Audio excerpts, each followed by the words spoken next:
It was meant to be the crown jewel of the park, the world's tallest and fastest water slide, a feat of engineering that promised thrills beyond imagination. Media outlets hailed it as a marvel, visitors queued for hours to feel the adrenaline, and the park's co-owners boasted that no ride like it had ever existed.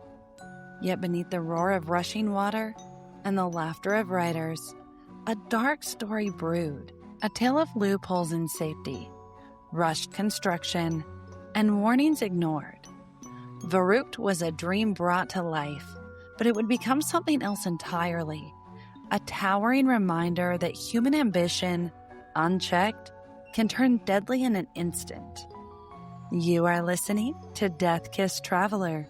I'm your morbidly curious host, Marissa, guiding you through the shadows of amusement parks. Today's episode is not suitable for all listeners. I go into graphic detail, including immersive sound effects to bring this story to life. Listener discretion is advised. I want to thank my listeners. Each week, this podcast is growing and being listened to all around the world. Please give me a 5-star rating wherever you are listening to it and share this podcast with your friends. I really appreciate the support. Now let's get into our story. In the mid-2000s, the Schlitterbahn name already carried weight in the water park world. Known for pushing boundaries in Texas, the company set its sights on an even bolder venture, Kansas City, Kansas. When plans were unveiled in September of 2005, they didn't just promise another water park. They promised a kingdom of leisure. The blueprint called for a sprawling 370-acre vacation village, with a 40-acre water park at its heart. Guests would wander through shops, dine in themed restaurants, stay in luxurious hotels, and drift lazily along a one-of-a-kind transportainment river, a system meant to link the entire property by water. The dream took root on the historic grounds of the old county fairgrounds, a site steeped in local memory and strategically nestled near the Kansas City Speedway and the Legends outlet stores. On September 18, 2007, shovels struck the earth, breaking ground on what was pitched as one of the Midwest's most ambitious attractions. Yet, like so many grand visions, reality proved slower to arrive. Delays pushed back the opening until the heat of the summer of 2009, when the gates were finally swung wide. The debut wasn't the full city of dreams that had been promised, but it offered a tantalizing glimpse. 12 attractions included 3 rescued from a closing amusement park in Ohio, 3 restaurants, and 2 shops. Kansas City now had a Schlitterbahn, an ambitious start to what many believed would grow into a Midwestern vacation empire. The initial taste of Schlitterbahn's magic left visitors eager for more, and the park's visionaries were determined to deliver. On April 30th, 2011, a second wave of attractions opened, adding 6 new rides that promised fresh thrills and adventures. The water park was growing, teasing guests with a glimpse of the grand empire it was meant to become. The ambitions of Schlitterbahn clashed with the reality as the Great Recession loomed. The economic downturn tightened its grip, slowing construction and forcing the company to temper its expansive vision. But the park needed something new, something bigger, something faster, and never seen before. And unveiled in November of 2012, Verruckt was designed to be a water coaster that combined the steep drops of a roller coaster with the splash of a water slide. Standing at 168 feet, 7 inches. It would surpass the previous record holder, Kilimanjaro in Brazil, making it the tallest water slide globally at the time. The ride featured a 17-story initial drop, propelling riders to speeds up to 70 miles per hour. What set Verrückt apart was its innovative design. After the initial plunge, riders were propelled uphill by a series of powerful water jets, a feature that had never been attempted on such a scale. This uphill segment, combined with the steep drop, created a unique and tense experience for thrill seekers. The masterminds behind Verrückt were Jeff Henry, co-owner of Schlitterbahn, and John Schooley, a senior designer for the company. Both were known for their unconventional approach to ride design. Jeff Henry had a penchant for creating rides that defied traditional engineering norms. Schooley was a self-taught designer. He brought a hands-on experimental mindset to the projects he undertook. He was responsible for doing the math. Together, they aimed to create a ride that would not only be a thrill, but also a record breaker. Despite the ambitious design, Verrückt faced significant engineering challenges during construction and testing phases. Initial tests revealed that rafts filled with sandbags were launching off the slide's second hump, a dangerous flaw that prompted immediate redesigns. The original 45-degree incline of the second drop was reduced to a safer 22 degrees. It was a compromise meant to slow the rafts just enough to prevent them from lifting off. The uphill section was extended slightly, giving the water jets a bit more time to tame the speed.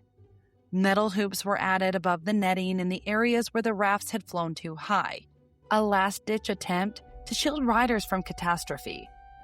In an interview, Jeff Henry admitted that a redesign of Verrückt was unavoidable. The ride simply wasn't working as he intended. Quote, "Too fast, too many G's. And when we got to the top, the boats just went sailing." End quote. When pressed on why he and designer John Schooley hadn't mastered the engineering behind the ride, Henry gave a telling answer. "I'm not quite sure yet. Many things, I think. There's a whole bunch of factors that crept in on this one that we just didn't know about. Obviously, things do fall faster than Newton said." The adjustments they made were mechanical, not magical, and safety experts later noted that while these changes reduced the likelihood of minor injuries, they did nothing to address the underlying dangers of a ride built to defy physics. The modifications created a fragile illusion of safety. Verrückt remained a ticking time bomb. The very system designed to push rafts up Verrückt's massive second hill, the water blasters, were unreliable from the start. Not only did they fail to operate consistently, but they also lacked the ability to adjust thrust based on the weight of each raft. This means that a raft carrying 400 pounds of riders received the exact same force as one carrying 545 pounds, creating wildly unpredictable outcomes. The rafts themselves only added to the danger. Labeled A, B, and so on, they quickly developed a reputation of their own. Raft B in particular was notorious for running faster than the others. On multiple occasions, the raft was needed to be deflated or it was pulled from service. Lifeguards and staff flagged it as dangerous and reported the issue directly to Tyler Miles, the operations director. Design flaws were everywhere. Even the rafts were built with no real testing to ensure they could handle the intense thrust of the water blasters. They also lacked the up-stop mechanism, a simple, decades-old safety feature common in the amusement industry that could have kept them from going airborne. The seating design ignored the biomechanical forces acting on their riders' bodies, leaving passengers vulnerable to whiplash, collisions, and catastrophic ejections. Henry brought in a consultant named John Hunsaker, founder of the National Aquatic Safety Company. Hunsaker's job was limited. He could offer advice on the park operation and general safety, but he had no role in the designing or construction of Verrückt, nor was he ever asked to review the ride for the ASTM compliance, the industry safety standard. Hunsaker later explained the dynamic plainly. Quote, "I can suggest options, but Jeff Henry has to make the decision." End quote. The ride's construction was expedited to align with a scheduled appearance on the Travel Channel's Extreme Water Park show, adding pressure to meet deadlines.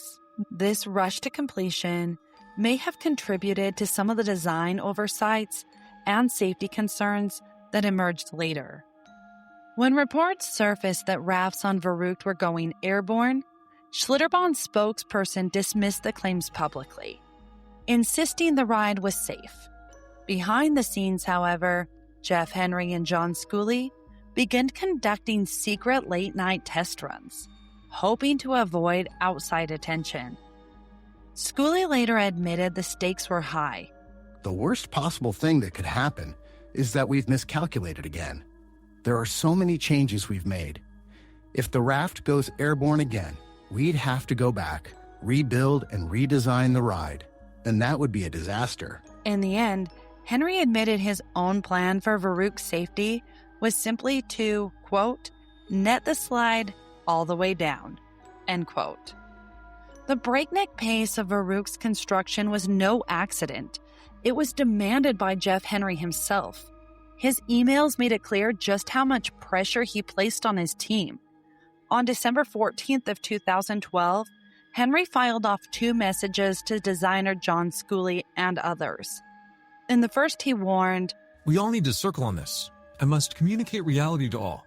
Time is of the essence. No time to die."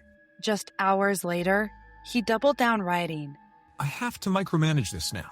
This is a product designed for TV. Absolutely cannot be anything else. Speed is 100% required. A floor a day. Tough schedule. Jeff." Jeff Henry and John Schooley debated whether an age restriction should be imposed to keep younger riders off the slide. Consultant John Hunsaker strongly urged setting the limit at 16 years old, warning that the ride's extreme forces made it unsuitable for children. Instead, the designers compromised on 14 years old, and that number was printed on the official safety signage. But in a last-minute decision, just before the grand opening, the restriction was abandoned altogether. Rather than reprint the signs, staff simply used a sticker to cover up the age requirement, clearing the way for children even younger than 14 to ride Verrückt. And although the ride was far from ready, on July 10th, 2014, as Schlitterbahn, Kansas City prepared to unveil what was being hailed as the pinnacle of water park thrills, Verrückt, the world's tallest water slide. Media crews, thrill seekers, and park VIPs gathered with a mix of awe and trepidation. A headline-grabbing spectacle. Verrückt, meaning crazy or insane, was just that. Park co-owners Jeff Henry and designer John Schooley were at the forefront, proudly overseeing opening day. There was a palpable sense of accomplishment. Months of ambition and risk-taking condensed into a single ride that defied conventional design norms. As the line of rafts waited at the top, perched 168 feet above the ground, shaking slightly with the anticipation of the crowd below. The sun reflected off the slick slide, making it glimmer like a liquid silver ribbon stretching impossibly downward. Riders' hearts were pounding, laughter mixing with nervous gasps. Jeff and John watched from the observation platform, their expressions a mix of pride and tension. Cameras flashed, media crews crowded the edge, filming every second of the historic debut. A raft full of 4 riders was loaded carefully. Staff checked straps, double-checked weight limits, ensuring each raft stayed between 400 and 550 pounds, and explained the requirements. Riders had to be at least 54 inches tall. The riders shared nervous jokes and wide-eyed glances, trying to calm themselves. Then the signal was given. The raft lurched forward instantly. Gravity claimed it. In a heartbeat, the riders plummeted down the steep 17-story drop. Wind screaming past their faces, water spraying in every direction, the force pressed them into the raft, their screams blending with whoops of exhilaration. For a moment, riders felt weightless, as if defying physics itself. The crowd below cheered, amazed by the spectacle. As the raft splashed safely into the shallow pool at the end, laughter and applause erupted. Riders tumbled out, dripping and exhilarated, faces flushed with adrenaline. Finally happening right now. After weeks of delays, the very first riders are braving the world's tallest water slide. Sarah Hollenbeck is live at Schlitterbahn, where riders are getting their first thrill down Verrückt. Sarah. That's right, Cynthia. I got to hear the very first screams from this ride, and just take a look at it. We've been watching as the rafts go up and down all day today, freaking out a heck of a lot of people here at the park. Now, first it was international media on the ride, including USA Today. Then Mark Holland, the mayor of Kansas City, Kansas, a local school teacher, and Wyandotte County judge shot down the ride like a bullet, then plunged into the pool of cold water. They're flying down at speeds of more than 50 miles per hour. You can hear them screaming there in sheer terror from a height that's taller than the Niagara Falls. And if you can believe it, this ride is actually less scary today than it was a few months ago. Engineers made the ride in the hill in the middle more gradual, which slows down the slide from 70 miles per hour to just 50. Even amidst the thrill, there were quick glances to the netting and rails, subtle reminders that this was no ordinary slide. Throughout the day, each rod repeated the pattern: steep drop, insane speed, jet-powered climb, splashdown. Excitement and fear mingled in equal measure, and Verrückt lived up to its name. It truly was crazy. And behind the fanfare, there was already early warning signs. During testing and the first days of operation, rafter injuries were reported, including minor collisions with the netting designed to keep the rafts on course. Still, these incidents were downplayed in the excitement of the record-breaking debut. Henry openly acknowledged that he chose to disregard long-standing industry safety standards, believing he could redefine them with his own innovations. Speaking about his vision for Verrückt, he explained, "We're going to set the standards ourselves, reset the education, redefine what's been defined in this industry without good reason. Take the 48-inch height rule. For example, why 48 inches? Why not 47? It made no sense to me. So we're going to change that all in this park, and hopefully influence parks worldwide to get back what I call rational, reasonable scientific decisions about how we run our facilities." Verrückt's opening day was a mix of triumph and tension, a historic moment for Schlitterbahn. The ride was lauded for its innovative concept and daring design, earning it the title of the world's tallest water slide. It also received accolades, including a Golden Ticket Award for Best New Water Park Ride in 2014. The first few months were marked by exhilaration. Screams echoing across the park, lines stretching down the stairway tower, kids and parents alike daring one another to brave the plunge. It was a headline machine, and Schlitterbahn basked in the publicity. But behind the spectacle, cracks began to show. Riders reported bumps and bruises, even bloody injuries after colliding with the ride's protective netting. Some rafts lifted slightly off the slide during the drop as if it was flirting with flight.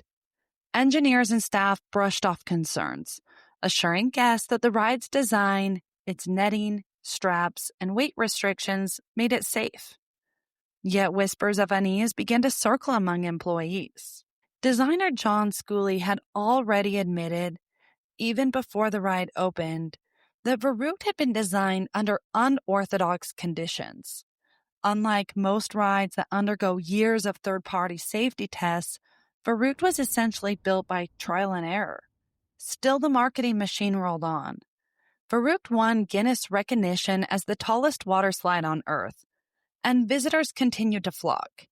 Each summer, thousands hurled themselves down its 17-story drop, screaming, laughing, surviving. Yet every launch carried an invisible weight. The physics of the ride pushed right up against the limits of safety, and on some days, the margin seemed to shrink. Employees noticed rafts sometimes climbing too high on the upward hill, riders smashing into straps that left burns on their skin, rafts bouncing unpredictably at high speeds. For the public, Verrückt remained a spectacle of adrenaline. For those who worked closest to it, the ride was more than a record breaker. It was a gamble with gravity, a dare held together by bolts, water pressure, and the fragile hope that the unthinkable would never happen. It was only a matter of time before that hope shattered. Behind the towering waterslide and record-breaking claims were the people charged with keeping it running. Tyler Miles, director of operations at Schlitterbahn, Kansas City, oversaw the day-to-day functioning of Verrückt. Staff would later testify that Miles, along with other executives, were aware of the ride's dangerous tendencies. Rafts flying off course, harnesses failing, injuries being ignored. But the pressure to break records and maintain the park's fame often outweighed caution. Between 2014 and 2016, Verrückt steadily deteriorated because Henry and Scully never implemented a routine maintenance schedule. Rust and corrosion spread through the structure. Essential systems, including rafts, passenger restraints, brakes, air compressors, and conveyors, failed repeatedly. Yet during the busy season, Schlitterbahn staff only repaired what was necessary to keep the ride running for paying guests. Tyler Miles, the director of operations, often avoided or postponed repairs that would have required shutting Verrückt down, even when those repairs directly involved safety. Conveyors that carried the rafts up to the top were fixed immediately, but the failing brake system, an essential safeguard, was ignored. The rafts told the same story of neglect. Tears and punctures were patched haphazardly, often with duct tape. The hook and loop seat restraints eroded to the point where they would rip loose during rides, leaving passengers unsecured. On August 5th of 2016, Don Slaughter boarded Verrückt for what he thought would be a thrilling ride. Instead, it nearly changed his life forever. As his raft crested the second hill, it launched into the air before slamming back down, thrashing violently from side to side. That violent motion whipped Slaughter's head back and forth until at the end of the runout, the raft collided with a concrete wall. At first, Slaughter felt only a sharp pain in his head, but as the hours passed, the pain grew worse. Later that day, he sought medical treatment and learned that the ride had caused 3 herniated discs in his spine. The damage was severe. In the weeks that followed, Slaughter reported numbness, tingling that radiated down his right arm into his fingers, along with a noticeable loss of grip strength in his right hand. And 2 days later, on August 7th, 2016, was the last day of regular operation before the park went to weekends only. The morning sun beat down on Kansas City, the kind of dry, searing heat that made the water park irresistible. By late morning, Schlitterbahn was alive with energy. Children darting between attractions, parents dragging coolers across the concrete, the faint smell of chlorine mixing with sunscreen. Loudspeakers pumped upbeat music across the park, interrupted occasionally by the shriek of a distant slide or the roar of the wave pool. Among the crowd was 10-year-old Caleb Schwab. He was the son of Kansas state legislator Scott Schwab.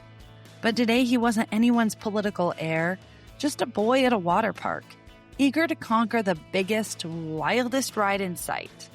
Scott Schwab and his wife Michelle were at Schlitterbahn that day with their 4 sons, celebrating Elected Officials Day, an annual event where legislators and their families were invited for free admission. The family had split up for the morning, the boys darting towards the rides that caught their eyes. Caleb, their energetic 10-year-old, had begged to try Verrückt, the towering water slide that everyone talked about. Dressed in swim trunks, his hair still damp from earlier attractions, Caleb's eyes kept drifting towards Verrückt's staircase. That dizzying climb to the sky? To him, it wasn't danger, it was adventure. He wanted to ride it just like the big kids. There was only one problem: the height requirement. Originally, Verrückt had stricter rules, but in practice, operators had adjusted them.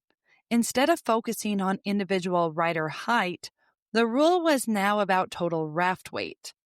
3 riders together had to meet a certain minimum, meant to keep the raft from stalling mid-slide. It was a loophole, one that made the ride more accessible to eager kids like Caleb. When Caleb reached Verrückt, operators scanned the crowd. To make the proper weight, Caleb was paired with 2 adult women. He did not know them. They were sisters aged 29 and 32. The trio was directed toward the bright blue raft, slick with water, waiting at the loading bay.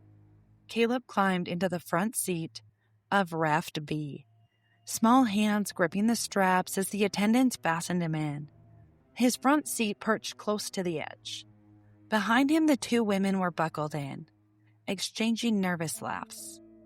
The operator tugged on the restraints and gave the signal. With a shove, the raft tipped over the brink. The raft slipped forward, and then suddenly, it was gone. It tipped over the edge like a toy boat in a flash flood, nose diving into the abyss of Verruckt's 168-foot drop. The world blurred. Air tore past their faces. Caleb strapped into the front seat. Weighing barely 60 pounds, the women behind him screamed, clutching the handles as gravity snatched the raft downward. In those 3 seconds, the park fell silent to them. The slide's walls blurred by streaks of white and blue. The only sound was the deafening rush of water and the collective screams rising from 3 throats. In an instant, too fast for the eyes to follow, the ride turned deadly. As the raft went airborne, it lifted too high, and Caleb's small body was thrust forward. His head collided with one of the steel support hoops hidden within the mesh netting that loomed above the slide. The force was unimaginable. In that split second, Caleb was decapitated instantly. A brutal, irreversible consequence of a design meant to keep rafts from flying off the track. The raft slammed back down onto the slide with bone-jarring force, water exploding around it in a violent sheet. The 2 women behind Caleb bore the brunt of the landing. Their faces and necks were ripped open by the netting, their jaws fractured and their bodies bloodied, but against all odds, they were alive. The screams tore through the rushing water, raw and ragged, begging for help that no one knew how to give. The 2 women inside the raft were screaming, their arms flailing, blood streaking down their faces and necks. But in the front seat, where Caleb should have been, there was only the terrible stillness of his body, strapped upright, harness still buckled. His torso was there, his head was not. Park attendants, mostly teenagers working summer jobs, were the first to reach the raft. They froze in horror at what they were seeing. Some backing away, others gasping out loud. The truth spread. The truth had been spread among them in a whispering wave. Caleb had been decapitated mid-ride. His head had been thrown farther down the chute, separated from the raft in a way that seemed unreal, impossible. Within seconds, chaos rippled through the crowd. Parents pulled their children close, shielding their eyes. Some screamed, others demanded to know what was happening, but their voices were drowned by the wails of the injured women and the panicked shouts of the staff. Guests nearby realized the unimaginable had occurred, and many began sobbing, retreating, or running for exits. Supervisors rushed in, ordering workers to grab tarps. Staff unfurled them clumsily, trying to cover the raft and the area where Caleb's remains had landed. The tarps flapped in the summer breeze, but it was too late. Too many people had already seen. First responders arrived minutes later, but there was nothing to be done. The accident had been instantaneous, catastrophic, and all they could do was secure the scene, tend to the injured women, and begin the grim process of clearing the ride area. What had been marked as the most thrilling water attraction in the world had revealed its darkest truth in front of hundreds of witnesses. Verrückt had claimed its first and only victim. When word spread that there had been an accident on the ride, Caleb's father, Scott, didn't panic at first. Theme park accidents were rare, but usually they meant scrapes, maybe a broken arm. He walked toward the ride exit, expecting to see Caleb shaken but fine. Instead, staff members intercepted him. Their faces were pale, their voices strained, struggling to find the words. One of them stammered something about Caleb being involved, and another said softly, "It was serious, you can't go over there." Scott's confusion sharpened into dread. He pushed forward, trying to get closer, but a wall of park staff stopped him. Tarps already being held up near the splash pool. He demanded to see his son. One supervisor finally told him the truth in halting words. "Sir, it was fatal." The meaning hit like a physical blow. Scott collapsed to the concrete, his cries carrying across the park. Witnesses later recalled the sound as one of the most haunting things they have ever heard. A father's raw, anguished howl echoing through the park. Michelle was brought to him moments later, and together they clung to one another in shock. Their world reduced to disbelief. Guests nearby, some already shaken by what they had glimpsed at the bottom of the slide, now realized the man sobbing uncontrollably on the ground was Caleb's father, a state legislator, a public figure. But in the moment, he was simply a broken parent. For Scott and Michelle, their world had stopped entirely. Their son had climbed to the top of the record-breaking water slide just minutes earlier. Full of excitement, now they would leave the water park without him. Word trickled out to the media. A boy had been killed. At first, staff had used vague terms like an accident, but the truth couldn't be hidden for long. Witnesses who had seen the raft crash through the netting and watched as the attendants screamed into radios began telling others what they saw. A child decapitated. Schlitterbahn's leadership scrambled. Co-owner Jeff Henry, who had proudly announced Verrückt to the world 4 years earlier, now stood behind closed doors with managers, fielding frantic phone calls from corporate lawyers. Local police arrived, taping off the area as a crime scene. Employees, many of them teenagers, who had seen the aftermath firsthand, were sent home, dazed and traumatized. The park made the first public statement just hours later. Verrückt would remain closed pending an investigation. They confirmed that a young boy had died, but not how. Officials promised full cooperation with authorities, but behind the scenes, panic was rising. If the truth of the design flaws and safety shortcuts emerged, Schlitterbahn's reputation and future could be destroyed. That evening, the news broke nationwide. Local outlets named the victim 10-year-old Caleb Schwab, son of Kansas State Representative Scott Schwab. And suddenly, this wasn't just a tragedy. It was a political and public firestorm. Television cameras swarmed the park entrance. Helicopters hovered overhead, and by nightfall, Schlitterbahn Kansas City Resort, once envisioned as a billion-dollar vacation village, was an infamous nightmare. The questions begin immediately. How could this happen? Who approved this ride? And why had a child been allowed on it? Within hours of the accident, local law enforcement and the Kansas Department of Labor began scrutinizing Verrückt. Investigators immediately noticed something troubling. The ride had never undergone a full third-party engineering inspection, a standard requirement for nearly all record-breaking amusement rides. Experts were called to the scene to study the slide's massive structure, measuring the angles, the netting, and the slope of the infamous 168-foot drop.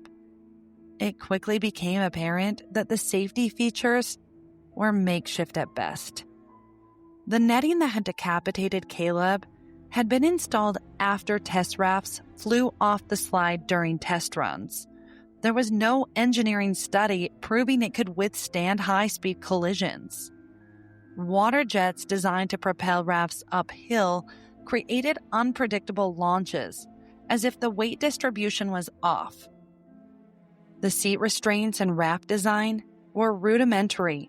Some engineers later described the rafts as floating sleds with no shock absorption. An outside engineering firm was brought in to conduct accelerometer testing on the rafts as they sped down Verrückt. The tests, conducted on July 3, 2014, just 1 week before the ride's grand opening, revealed a chilling risk. Rafts carrying between 400 and 550 pounds were likely to go airborne at the crest of the second hill. Investigators had received those records from Schlitterbahn's own project records, confirming that both Jeff Henry and John Schooley had access to the warnings. Despite the clear danger, Henry and Schooley either completely ignored the results, lacked the knowledge or the training to interpret the data, or fully understood the risk and opened the ride anyway. Internal emails obtained during the investigation painted an even darker picture. Jeff Henry had repeatedly pressured the team to open the ride for publicity despite the test runs showing rafts occasionally leaving the track or colliding violently with the netting. John Schooley, who had no formal engineering license, had relied largely on trial and error methods rather than professional calculations or simulations. In my research, I found the indictment for Jeff Henry, and it states a disturbing aspect of this case. Henry had dropped out of high school to work at his father's water park and never pursued a GED or college education. Henry possesses no technical engineering credentials, yet he controls many key decisions regarding Schlitterbahn's design and construction projects. And before designing Verrückt, Jeff Henry was instrumental in creating several innovative water attractions at Schlitterbahn's parks, particularly in New Braunfels, Texas. His designs often pushed the boundaries of traditional water rides, introducing unique elements that set Schlitterbahn apart in the water park industry. This part of the story really disturbs me. A high school dropout with no engineering education has created water slides. He created the tallest water slide in the world, and no one questioned it. Within days of the tragedy, the Schwab family, still reeling from the unimaginable loss of their son, filed a wrongful death lawsuit, demanding accountability.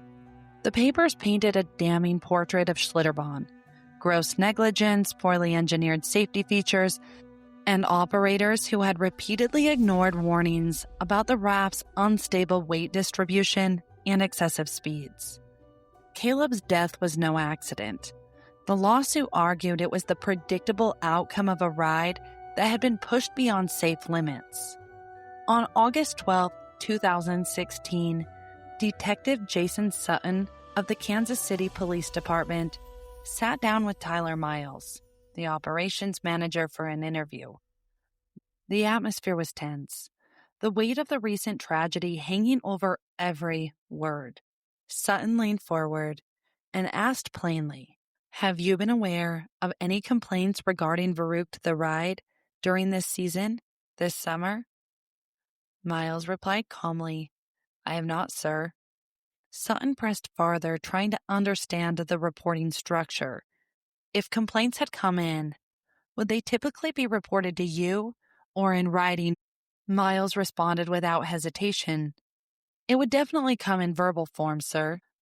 A glimpse into how critical safety concerns may have been dismissed or overlooked in the high-stakes environment of the record-breaking slide. As the legal case began to take shape, whispers inside the park became public. Several employees came forward as whistleblowers, their testimonies painting a chilling picture. Lifeguards and ride attendants revealed they had voiced concerns for months before the accident, warning that the rafts had flown off the slide during testing and that the ride could be deadly if mismanaged. Some admitted they had been instructed to ignore minor injuries and prioritize speed to get riders through quickly and keep the lines moving. I found several other accidents that had happened before that fatal day in August. On June 16, 2016, Norris J. Groves rode Verrückt with his family. Groves sat in the back seat behind his wife, while his young son rode in the front. As the raft surged over the crest of the second hill, it went airborne, and Groves' face and forehead collided violently with an overhead loop and netting. The raft slammed into the concrete wall at the end of the run-out pool. Lifeguards at the bottom of the ride immediately noticed the severity of the incident, telling Groves that the raft had gone too fast. The collision left Groves' right eye swollen shut for the rest of the day.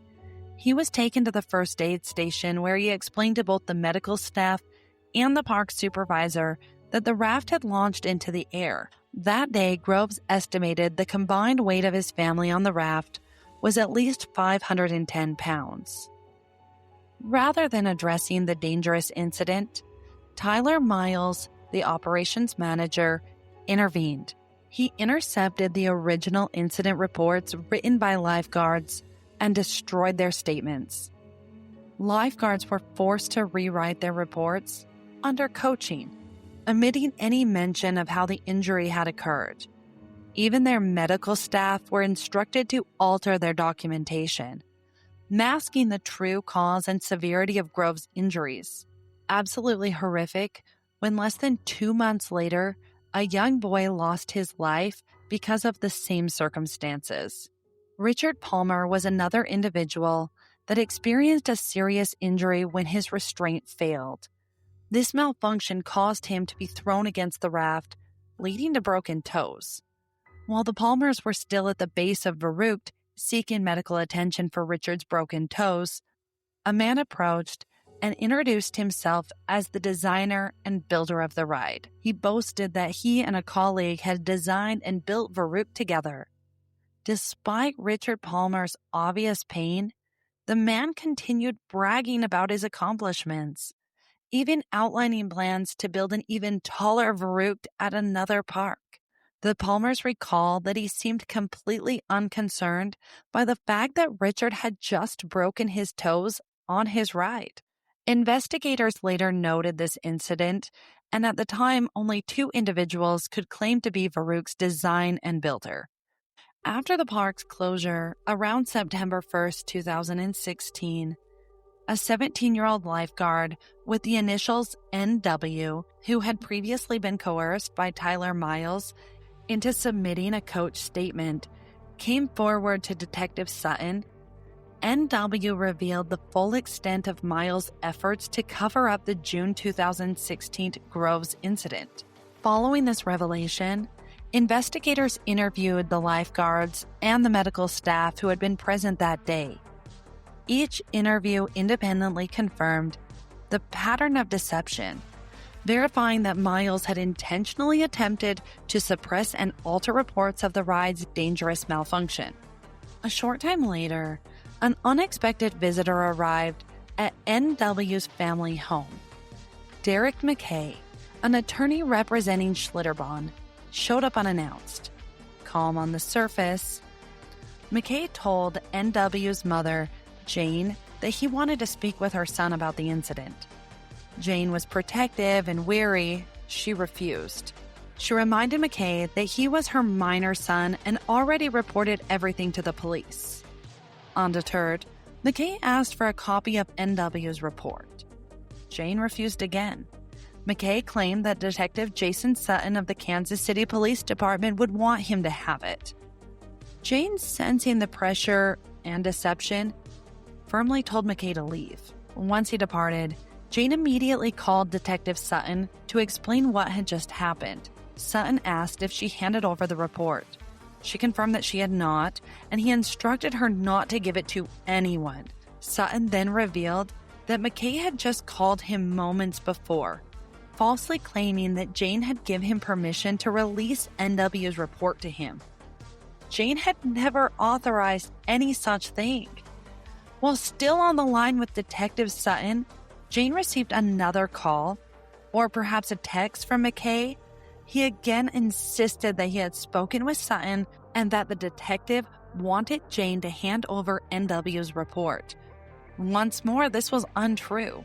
NW's conversations with the police about the cover-up were confidential. The fact that Schlitterbahn sent one of its attorneys to a minor's home using deceptive and aggressive tactics strongly suggests that they were aware of Miles' misconduct involving the Groves accident. It also indicated that both Schlitterbahn and Miles knew the information NW possessed could be catastrophic if made public. In 2018, Kansas prosecutors leveled the ultimate accusations: second-degree murder and involuntary manslaughter against Jeff Henry and John Schooley. The charges claimed that the ride had been knowingly designed and operated in a way that made tragedy inevitable. In March of 2018, a grand jury indicted Tyler Miles on over 20 charges, including involuntary manslaughter, aggravated battery, aggravated child endangerment, and interference with law enforcement. The indictment alleged that Miles, along with the other Schlitterbahn officials, were aware of the ride's safety issues, but failed to take the appropriate action, leading to the fatal accident. The trial exposed several shocking details. The ride had never been certified by a licensed engineer, despite being billed as a world-class, record-breaking attraction.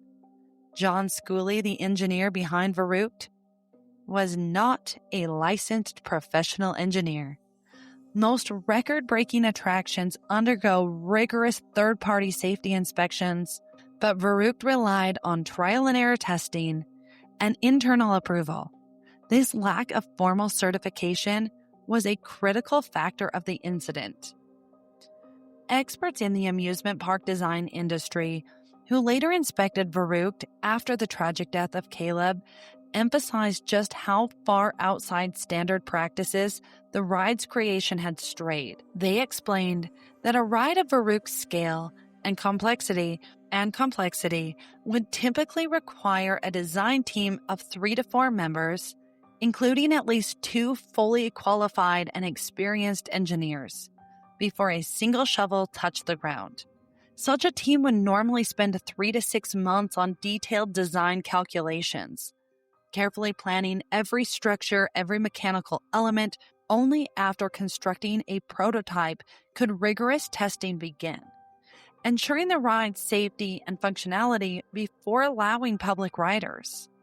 Verrückt, however, had skipped almost all of the essential steps. Courtroom reconstructions were harrowing. Prosecutors showed detailed diagrams of the raft's launch, how it had gone airborne, how the safety netting designed to protect the riders had instead become a lethal hazard. Every miscalculation, every shortcut, every ignored warning accumulated in Caleb's death, and the evidence left the public stunned. The Schwab's family civil case was eventually settled for an undisclosed sum, offering them some measure of resolution, but the criminal case ultimately collapsed in February of 2019. A judge dismissed all charges against Henry, as well as against John Schooley and operations manager Tyler Miles, due to inadmissible evidence presented to the grand jury. Legal technicalities and challenges in proving intent meant no one served prison time, leaving the public outraged and grieving families without criminal justice. The court found that the prosecution had improperly introduced a dramatized television episode and expert testimony based on industry standards, not legally required at the time of the ride's development. The ruling highlighted that these materials were highly dramatized and misleading, leading to the dismissal of all the charges. After the tragedy, Schlitterbahn, Kansas City felt the shockwave immediately. Once a bustling summer escape, the park now seemed hollow. Visitors who had once flocked to the record-breaking slides, the winding rivers, and the shimmering pools stayed away, haunted by the headlines and the whispers about the fatal accident. No one could trust Schlitterbahn anymore. Attendance plummeted, dropping so sharply that the park officials struggled to keep the remaining rides staffed and opened. The grand vision of Vacation Village was abandoned. Blueprints that once lined off his walls showing sweeping aerial views of Water Kingdom were quietly removed and shredded. The fantasy of Vacation Village had crumbled. By 2018, the decision came: Verrückt would be dismantled. Crews arrived with cranes and cutting tools, cautiously disassembling the deadly structure section by section. Each lift, each cut, each lowering a massive tube to the ground drew the attention from locals and reporters alike. The operation was slow. Every piece removed was a grim reminder of Caleb Schwab and the life that had been taken. The park, already struggling financially, was eventually sold off. The new owners had no interest in reopening the Kansas City Schlitterbahn.